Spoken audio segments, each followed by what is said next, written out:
નમસ્તે વિદ્યાર્થી મિત્રો, મારી યુટ્યુબ ચેનલમાં ફરી એકવાર આપ સૌનું હાર્દિક સ્વાગત છે. મિત્રો, ગુજરાત રાજ્યની લગભગ તમામ યુનિવર્સિટીઓમાં બીકોમ સેમેસ્ટર 3માં ટેક્સેશન વિષય એ ખૂબ મહત્વનો છે અને તેનું ચેપ્ટર રેસિડેન્શિયલ સ્ટેટસ એટલે કે રહેઠાણનો દરજ્જો એ પણ ખૂબ મહત્વનું છે. ખૂબ સહેલું ચેપ્ટર છે અને સ્કોરિંગ ચેપ્ટર છે. તેમાં તમે પૂરેપૂરા માર્ક મેળવી શકો છો. આ ચેપ્ટરના મેં અગાઉ 4 વિડીયો બનાવેલા છે, જેની લિંક તમને ડિસ્ક્રિપ્શન બોક્સમાંથી મળી જશે. આજે આ ચેપ્ટરનો હું 5મો વિડીયો બનાવી રહ્યો છું.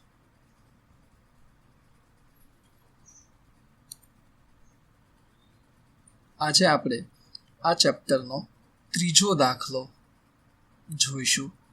આ અગાઉ મેં 2 દાખલાઓ ગણાવેલા છે અને આ ચેપ્ટરને રિલેટેડ થિયરી, શરતો, અપવાદો જે કંઈ જરૂરી થિયરી હતી એ થિયરી પણ અગાઉના વિડીયોમાં સમજાવેલી છે. તો એકવાર તમે મારા અગાઉના વિડીયો આ ચેપ્ટર રિલેટેડ છે એ પણ અવશ્ય જોઈ લેજો, જેથી આ ચેપ્ટરનું તમને થિયરિકલ બેકગ્રાઉન્ડ છે એ પૂરેપૂરું સમજાઈ જાય. શ્રી દિવ્યેશ અમેરિકાથી ભારતમાં સૌ પ્રથમ આવ્યા પછીથી ભારતમાં નીચે મુજબ રહે છે. એટલે ભારતમાં સૌ પ્રથમવાર આવ્યા એ પછીથી ભારતમાં નીચે મુજબ રહે છે. આકારણી વર્ષ 2020-21 માટે તેમનો રહેઠાણનો દરજ્જો નક્કી કરવાનો છે. રકમમાં આપી દીધું છે, આકારણી વર્ષ 2020-21 માટે રહેઠાણનો દરજ્જો નક્કી કરો. નીચે હિસાબી વર્ષ અને હાજરીના દિવસો એટલે ક્યાંના? ભારતમાં નીચે મુજબ રહે, એટલે કે ભારતમાં એટલા દિવસ હાજર રહે એના દિવસો આપેલા છે. 2015-16માં 140 દિવસ છે, 2016-17માં 160 દિવસ છે, 2017-18માં 100 દિવસ છે અને 2018-19માં 75 દિવસ છે. એવી રીતે 2019-20માં 95 દિવસ છે. તો આમ આ 5 વર્ષ દરમિયાન 140 દિવસ, 160 દિવસ, 100 દિવસ, 75 દિવસ અને 95 દિવસ ભારતમાં હાજર રહેલ છે. આટલી રકમ છે અને આના આધારે આ શ્રી દિવ્યેશનું આકારણી વર્ષ 2020-21 માટે રહેઠાણનો દરજ્જો નક્કી કરવાનો છે. મિત્રો, આ દાખલો MKBUમાં માર્ચ-એપ્રિલ 2019માં 7 માર્કમાં એઝ ઇટ ઇઝ પૂછાયેલો છે. એવી જ રીતે ઓક્ટોબર-નવેમ્બર 2017માં 10 માર્કમાં થોડા ફેરફાર સાથે પૂછાયેલો છે. ફેરફાર એટલો હતો કે એમાં 2019-20માં 90 દિવસ આપ્યા હતા, એના કારણે જવાબમાં કોઈ ફેર થતો નથી. અને MKBUમાં ઓક્ટોબર 16માં 14 માર્કમાં પૂછાયેલો હતો. એ થોડો આમાં બીજો પાર્ટ પણ સાથે જોડેલો હતો. એ પાર્ટ આ ચેપ્ટરને રિલેટેડ છે, જેના દાખલાઓ આપણે પછીથી વિડીયો બનાવી અને મૂકવામાં આવશે. તો ટૂંકમાં આ દાખલો 3 વખત MKBUમાં પૂછાયેલ છે તથા બીજી યુનિવર્સિટીઓમાં પણ પૂછાયેલો હોય છે. હવે આ દાખલાનું સોલ્યુશન મેળવીએ, દાખલો ગણીએ.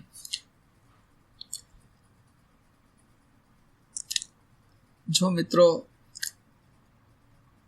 તમને મારી સમજાવવાની રીત ગમે, દાખલો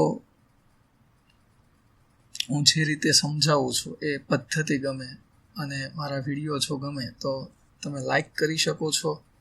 સાથે તમારા ફ્રેન્ડ્સને તમે શેર પણ કરી શકો છો, કારણ કે આ સબ્જેક્ટ ઓલમોસ્ટ બધી જ યુનિવર્સિટીઓ કે જ્યાં કોમર્સનું એજ્યુકેશન થતું હોય, બીકોમ ચાલતું હોય ત્યાં આવતું હોય છે. એટલે તમે શેર પણ કરી શકો છો. મારી ચેનલ હજુ સુધી સબસ્ક્રાઈબ ન કરી હોય તો હવે સબસ્ક્રાઈબ કરી લેજો, જેથી તમને મારા નવા વિડીયો અંગેની જાણકારી મળતી રહે. અને સબસ્ક્રાઈબ કરો એટલે બાજુમાં બેલ આઇકન આવશે, એ બેલ આઇકન પર ક્લિક કરી ઓલ પર ક્લિક કરજો, એટલે જ્યારે હું નવા વિડીયો અપલોડ કરું ત્યારે તમને એનું નોટિફિકેશન તરત જ મળી જાય.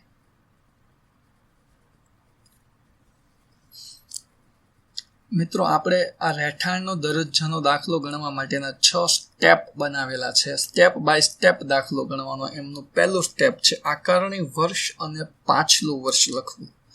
આકારણી વર્ષ કયું છે? હમણાં જ રકમમાં આપણે જોયું હતું કે ભાઈ શ્રી દિવ્યેશનું આકારણી વર્ષ 2020-21 માટેનો રહેઠાણનો દરજ્જો નક્કી કરો. તો આકારણી વર્ષ કયું થશે? 2020-21 રકમમાં આપેલું જ છે. તો પાછલું વર્ષ કયું થાય? આકારણી વર્ષની તરત અગાઉનું વર્ષ 2019-20. 2020-21ની અગાઉનું વર્ષ શું કહેવાય? તરત જ અગાઉનું વર્ષ 2019-20. આ પહેલું સ્ટેપ પૂરું થઈ જાય. એકદમ સિમ્પલ. આકારણી વર્ષ, પાછલું વર્ષ લખી દીધું. બીજું સ્ટેપ, ભારતમાં રહેઠાણના અથવા ભારતમાં હાજરીના દિવસોની ગણતરી કરવી. એટલે કે ભારતમાં કયા વર્ષમાં કેટલા દિવસ હાજર રહે છે એની ગણતરી કરવાની છે. પણ હમણાં આપણે રકમમાં જોયું તો એમાં આપી દીધેલું છે કે આ વર્ષમાં એટલા દિવસ હાજર રહે છે, આ વર્ષમાં આટલા દિવસ હાજર રહે છે. એમ દરેક વર્ષમાં જેટલા દિવસ ભારતમાં હાજર છે એ દિવસો આપી દીધેલા છે. એટલે બીજું સ્ટેપ છે એની અહીંયા ગણતરી કરવાની જરૂર રહેતી નથી. તો એના પછીનું સ્ટેપ, ત્રીજું સ્ટેપ, મૂળભૂત શરત છે એના અપવાદો લાગુ પડે છે કે લાગુ નથી પડતા એ તપાસ કરવાની છે. શા માટે તપાસ કરવી પડે? કારણ કે જો મૂળભૂત શરતના અપવાદ લાગુ પડતા હોય તો બીજી મૂળભૂત શરતમાં 60ના બદલે 182 દિવસ ગણવાના હોય અને એના કારણે જવાબમાં પણ ફેરફાર પડી જતો હોય છે. તો પહેલાં એ ચેક કરીએ કે આમાં મૂળભૂત શરતનો અપવાદ છે એ એક પણ અપવાદ લાગુ પડે છે કે નહીં. ત્રણેય અપવાદ મિત્રો યાદ હોવા જોઈએ. સૌથી પહેલો અપવાદ છે, ભારતીય નાગરિક પાછલા વર્ષ દરમિયાન પરદેશમાં નોકરી કરવા જાય. આ રકમ વાંચીને એમાં ક્યાંય લખેલું છે કે આ ભારતીય નાગરિક પરદેશમાં નોકરી કરવા જાય? ના, એવું તો લખેલું નથી. ન લખેલું હોય તો અપવાદ લાગુ નહીં પડે. બીજો અપવાદ જોઈએ, ભારતીય વહાણ પર કામ કરનાર વ્યક્તિ પાછલા વર્ષ દરમિયાન પરદેશમાં જાય. આવું પણ ક્યાંય આપ્યું છે? આ વ્યક્તિ ભારતીય વહાણ ઉપર કામ કરે એવું પણ કંઈ આપેલું નથી. તો આ અપવાદ પણ લાગુ પડશે નહીં. અને ત્રીજો અપવાદ છે, પરદેશમાં વસવાટ કરનાર એટલે કે પરદેશમાં રહેતો હોય એવો ભારતીય નાગરિક અથવા તો મૂળ ભારતીય વંશજ પાછલા વર્ષ દરમિયાન ભારતની મુલાકાતે આવે. આવું પણ કંઈ કીધું છે આમાં કે વ્યક્તિ પરદેશમાં રહે છે અને ભારતની મુલાકાતે આવે છે, ભારતીય નાગરિક છે, મૂળ ભારતીય વંશજ છે, એવું પણ કંઈ કહેલું નથી. તો ત્રીજો અપવાદ પણ લાગુ નહીં પડે. એનો મતલબ ત્રણમાંથી એક પણ અપવાદ લાગુ પડતા નથી. તો ત્રીજું સ્ટેપ દાખલો ગણવાનું છે એ તપાસ કરી લીધી. આપણે જોઈ લીધું કે મૂળભૂત શરતના અપવાદ લાગુ પડે છે કે નથી પડતા. એક પણ અપવાદ લાગુ પડતો નથી. એના પછીનું સ્ટેપ જોઈએ. હવે ચોથું સ્ટેપ છે મૂળભૂત શરતોની તપાસ કરવી. મૂળભૂત શરતોની તપાસ. કેટલી મૂળભૂત શરતો છે? 2 મૂળભૂત શરતો. સર, આ મૂળભૂત શરતોની તપાસ શા માટે કરવાની છે? એ વ્યક્તિ રહીશ છે કે બિન રહીશ છે એ નક્કી કરવા માટે તપાસ કરવાની છે. તો આ મૂળભૂત શરતોની તપાસ કરવા માટે એક નાનકડું પત્રક બનાવીશું જેમાં 3 કોલમ બનાવવાની છે. પહેલી કોલમમાં આપણે હેડિંગ લખશું મૂળભૂત શરતો, એટલે કે એ કોલમની અંદર આપણે શરતો લખવાની થશે. બીજું કોલમ છે એમાં હાજરી અથવા તો ખરેખર હાજરી, એટલે આપણી રકમની અંદર જે માહિતી આપી છે કેટલા દિવસ કયા વર્ષમાં હાજર છે એ લખીશું. અને ત્રીજું કોલમ છે એમાં શરતનું પાલન થાય છે કે નથી થતું એ લખીશું. સૌથી પહેલી મૂળભૂત શરત, જે તે વ્યક્તિ સંબંધિત પાછલા વર્ષમાં કુલ 182 કે તેથી વધુ દિવસ ક્યાં હાજર હોવી જોઈએ? ભારતમાં હાજર હોવી જોઈએ. કયા વર્ષમાં? પાછલા વર્ષમાં. પાછલું વર્ષ કયું છે આપણું? 19-20. એટલા માટે જ આપણે સૌથી પહેલું સ્ટેપ એ લખીએ છીએ, આકારણી વર્ષ અને પાછલું વર્ષ લખીએ છીએ. તો આ પાછલું વર્ષ એટલે કે 2019-20માં આ વ્યક્તિ ભારતમાં 182 કે તેથી વધુ દિવસ હાજર હોવી જોઈએ. થોડી વાર અહીંયા રકમના જે દિવસો આપેલા છે એ મેં જોવા માટે લખેલા છે. તો આપણે ચેક કરીએ. શરત એવું કહે છે 182 તેથી વધુ દિવસ હોવા જોઈએ. ખરેખર કેટલા દિવસ છે 2019-20 પાછલા વર્ષમાં? 95 દિવસ છે. તો બીજા કોલમમાં હાજરીમાં લખશું પાછલા વર્ષ 2019-20માં 95 દિવસ છે. હોવા કેટલા જોઈએ? 182. છે કેટલા?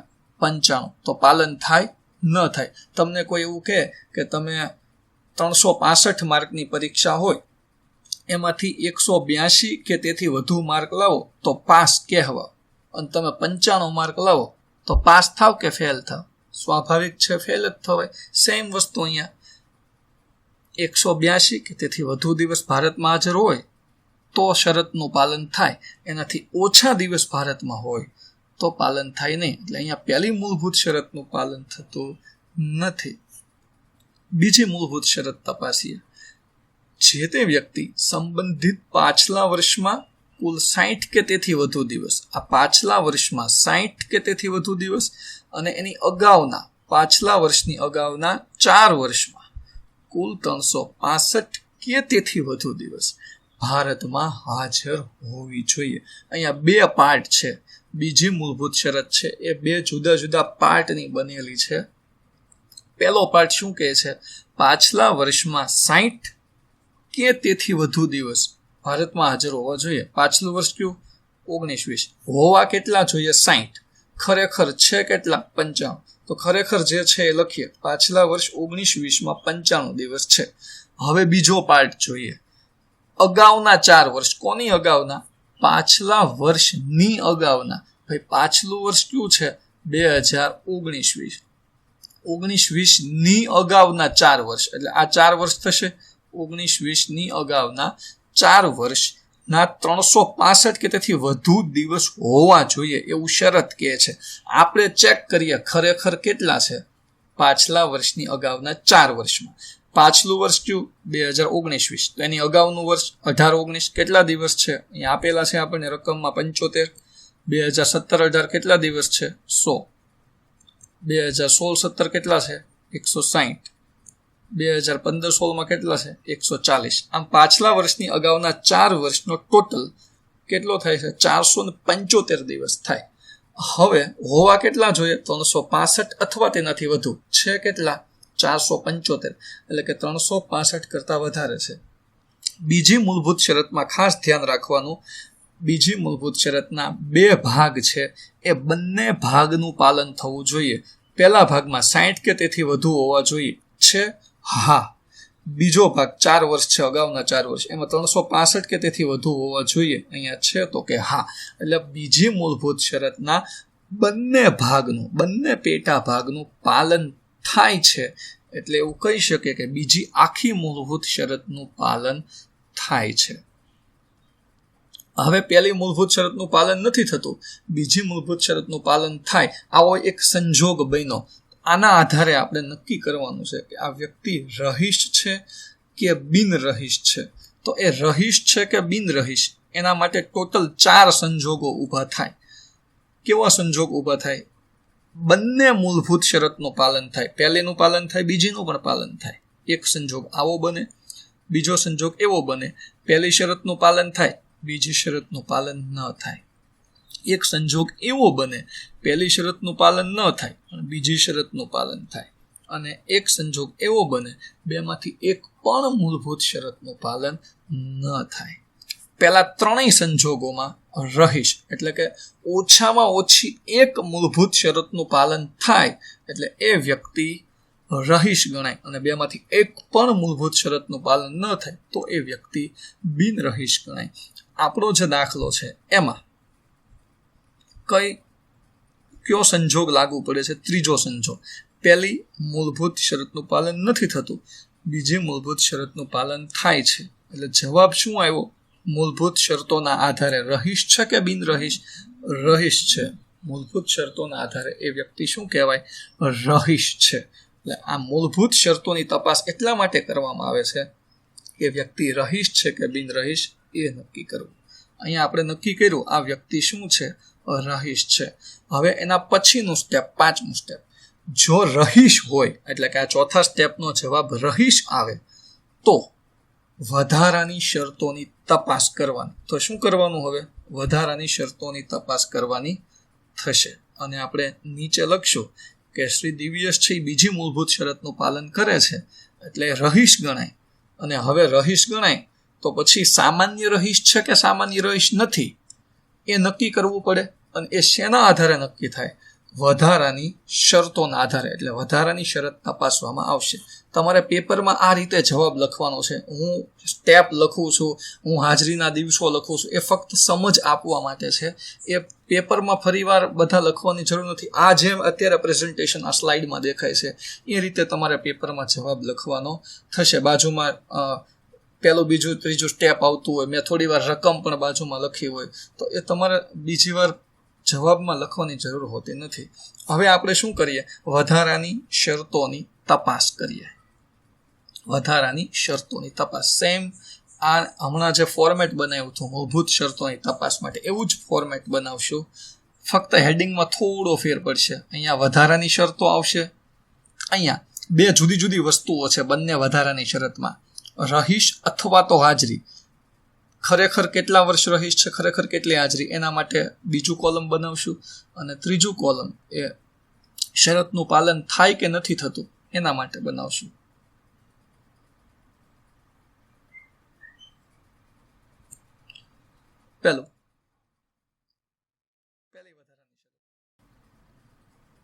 પહેલી વધારાની શરત શું છે? જે તે વ્યક્તિ સંબંધિત પાછલા વર્ષની અગાઉના 10 વર્ષમાંથી ઓછામાં ઓછા 2 વર્ષ માટે ભારતમાં શું હોવી જોઈએ? રહીશ. એટલે કે અહીંયા હાજરી નથી જોવાની. શું જોવાનું છે? રહીશ છે કે નહીં એ જોવાનું છે. થોડી વાર માટે અહીંયા પણ મેં દિવસો મૂકેલા છે. આપણે જોવાનું છે પાછલા વર્ષની અગાઉના 10 વર્ષમાંથી એ રહીશ છે, કેટલા વર્ષ રહીશ છે એ માટે ગણતરી થોડી કરવી પડશે. થોડી વાર માટે આપણે લખીએ છીએ પાછલું વર્ષ 2019-20 છે. શું કામ લખ્યું? કારણ કે એની અગાઉના 10 વર્ષ લખવાના છે. પાછલા વર્ષ 2019-20ની અગાઉનું 18-19, 17-18, 16-17, 15-16, 14-15, 13-14, 12-13, 11-12, 10-11 અને 9-10. આવી રીતે પાછલું વર્ષ 19-20ની અગાઉના 10 વર્ષ, આ 10 વર્ષમાં આપણે તપાસ કરવાની છે કે આ વ્યક્તિ રહીશ છે કે નહીં. શેની તપાસ કરવાની છે? રહીશ છે કે નહીં. શા માટે? કારણ કે પહેલી વધારાની શરત એવું કહે છે કે પાછલા વર્ષની અગાઉના 10 વર્ષમાંથી ઓછામાં ઓછા 2 વર્ષ રહીશ હોવી જોઈએ. એટલે ભાઈ ઓછામાં ઓછા 2 વર્ષ રહીશ છે કે નહીં એ તો તપાસ કરવું પડશે. કેટલા વર્ષ રહીશ છે એ તપાસ કરવું પડશે.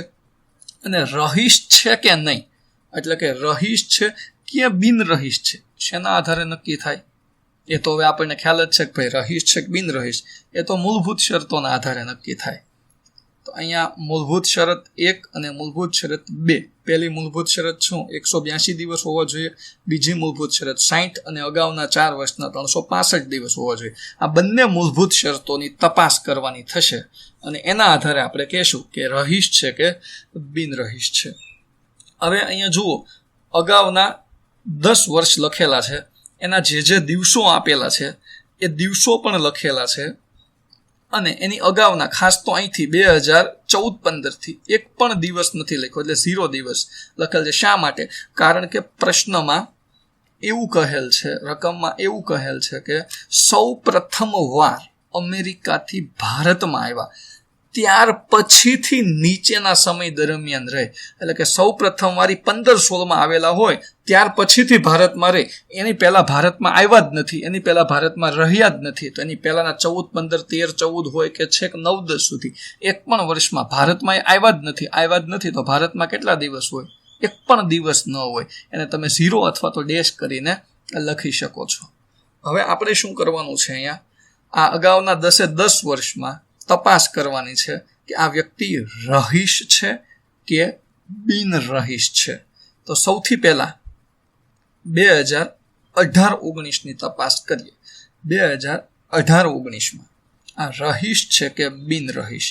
રહીશ છે કે બિન રહીશ નક્કી કરવા માટે મૂળભૂત શરતો જોવી પડશે. પહેલી મૂળભૂત શરત કઈ છે?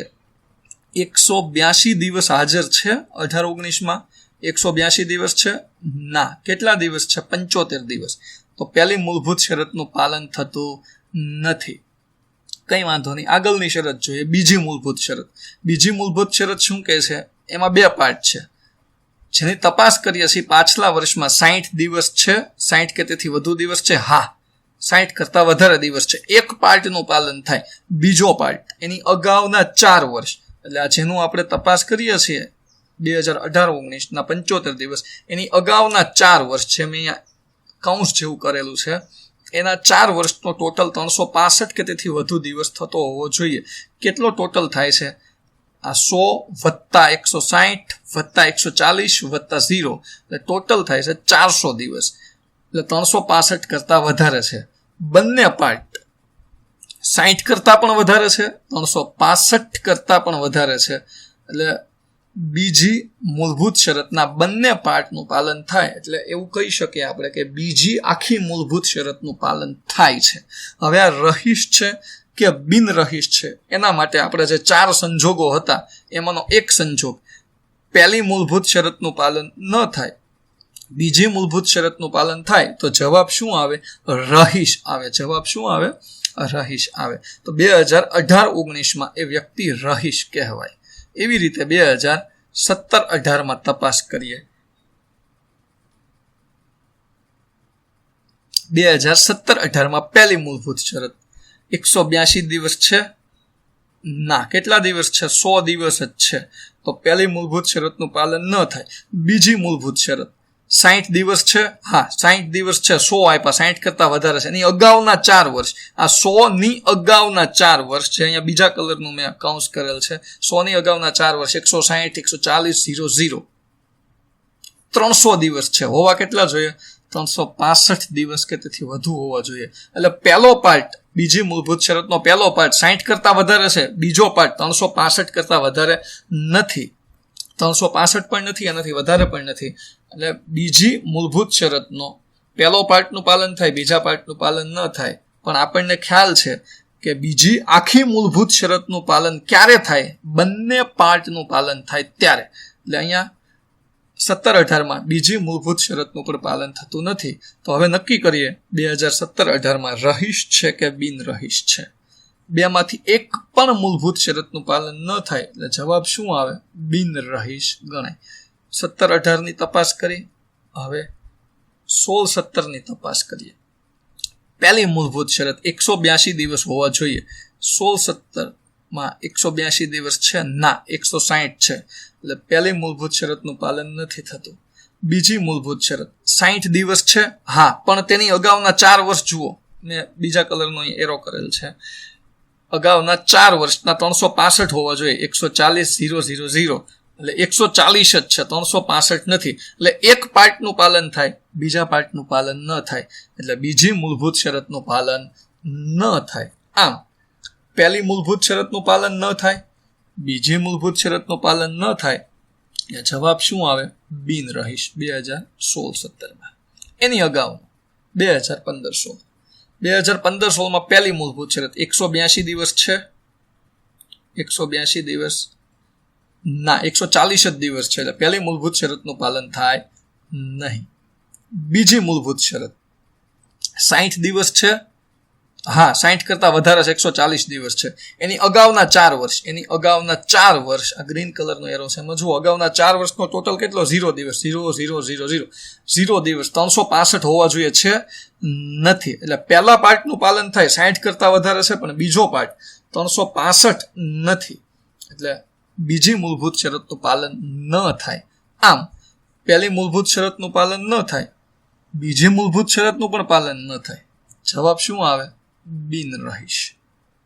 અને એની અગાઉના દરેક વર્ષમાં 0 દિવસ આપ્યા. જ્યારે 0 દિવસ આપ્યા હોય તો આવા બધી શરતોની કોઈ તપાસ કરવાની જરૂર ન રહે. બધા વર્ષમાં બિન રહીશ થઈ જશે. કારણ કે 0 દિવસ હોય ત્યાં એક પણ મૂળભૂત શરતનું પાલન ન થાય. 182 પણ નથી, 60 પણ નથી. એટલા માટે બેમાંથી એકય મૂળભૂત શરતનું પાલન ન થાય એટલે બિન રહીશ થશે. આમ પાછલા વર્ષની અગાઉના 10 વર્ષની આપણે તપાસ કરી અને એમાંથી જાણવા મળ્યું કે કેટલા વર્ષ રહીશ છે. ફક્ત 1 વર્ષ રહીશ છે. કેટલા વર્ષ રહીશ છે? 1 વર્ષ રહીશ છે. હવે જે કોષ્ટક બનાવ્યું હતું એમાં લખીએ, પાછલા વર્ષની અગાઉના 10 વર્ષમાં રહીશ બરાબર કેટલા? 1 વર્ષ. હોવા કેટલા જોઈએ? ઓછામાં ઓછા 2 વર્ષ. છે 2 વર્ષ? નથી. 2 હોય અથવા 2 થી વધારે હોય તો શરતનું પાલન થાય. 2 થી ઓછા હોય તો પાલન ન થાય. એટલે અહીંયા પહેલી વધારાની શરતનું પાલન થતું નથી. બીજી વધારાની શરત જોઈએ, જે તે વ્યક્તિ સંબંધિત પાછલા વર્ષની અગાઉના 7 વર્ષ દરમિયાન કુલ 730 કે તેથી વધુ દિવસ ભારતમાં હાજર હોવી જોઈએ. તો અહીંયા શેની તપાસ કરવાની છે? ભારતમાં હાજરીની, એટલે કેટલા દિવસ હાજર છે તેની તપાસ કરવાની છે. તો અહીંયા પાછલા વર્ષની અગાઉના 7 વર્ષ. પાછલું વર્ષ કયું છે આપણું? પાછલું વર્ષ છે 2019-20. તેની અગાઉના 7 વર્ષ ક્યાં થશે? 2018-19, 2017-18, 2016-17, 2015-16, 2014-15, 2013-14 અને 2012-13. આ 7 વર્ષના જે દિવસો આપ્યા હોય લખી દેવાના. અગાઉના હમણાં જ આપણે વાત કરી 14-15 અને એની અગાઉનું 1 વર્ષમાં ભારતમાં નથી આવેલા, એટલે 0 દિવસ અથવા તો ડેશ પણ ત્યાં કરી શકીએ. તો આ રીતે 7 વર્ષના ટોટલ દિવસ કેટલા થાય છે? 475 દિવસ. હોવા કેટલા જોઈએ? 730 અથવા તેનાથી વધારે. છે કેટલા? 475. એટલે કે 730 થી ઓછા દિવસ ભારતમાં હાજર છે તો આ શરતનું પાલન થયું ગણાય નહીં. અહીંયા આપણને સંજોગ મળ્યો કે પહેલી વધારાની શરતનું પાલન નથી થતું, બીજી વધારાની શરતનું પણ પાલન નથી થતું. હવે જવાબ શું લખાશે એના માટેના 4 સંજોગો. બંને વધારાની શરતનું પાલન થાય, અથવા બીજો સંજોગ એવો બને પહેલી શરતનું પાલન થાય, બીજી શરતનું પાલન ન થાય. એક સંજોગ આવો બને, પહેલી શરતનું પાલન ન થાય, બીજી શરતનું પાલન થાય. અને એક સંજોગ આવો બને, બેમાંથી એક પણ વધારાની શરતનું પાલન ન થાય.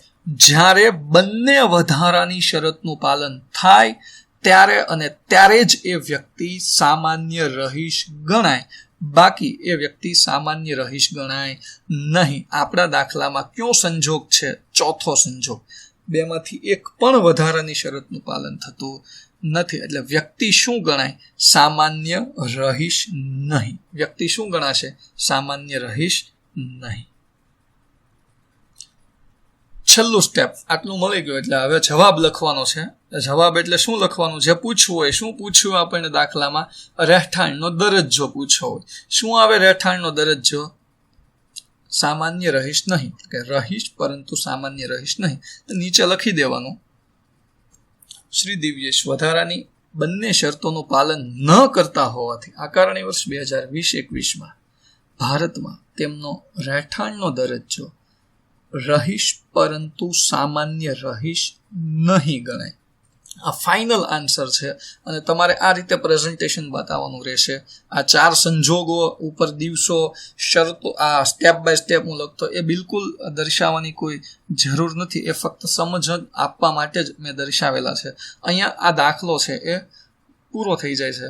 મિત્રો, આ દાખલો ભાવનગર યુનિવર્સિટીમાં છેલ્લા 4 વર્ષમાં 3 વખત પૂછાયેલો દાખલો છે. એકદમ સિમ્પલ અને રોકડા માર્ક મેળવી આપે એવો દાખલો છે.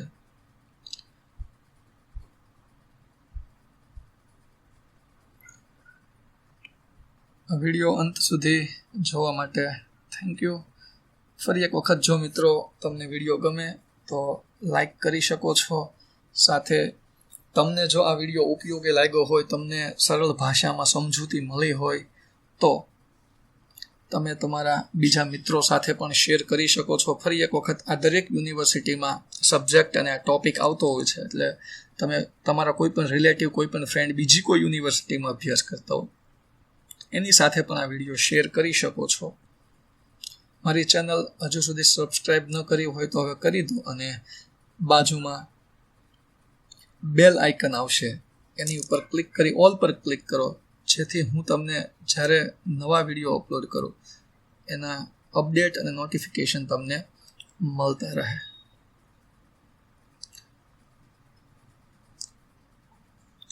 મિત્રો, આ દાખલાનો અગાઉ વિડીયો બનાવ્યો હતો, એમાં ટાઈપિંગ એરરના કારણે ઉપર નીચે દિવસો લખાઈ ગયા હતા.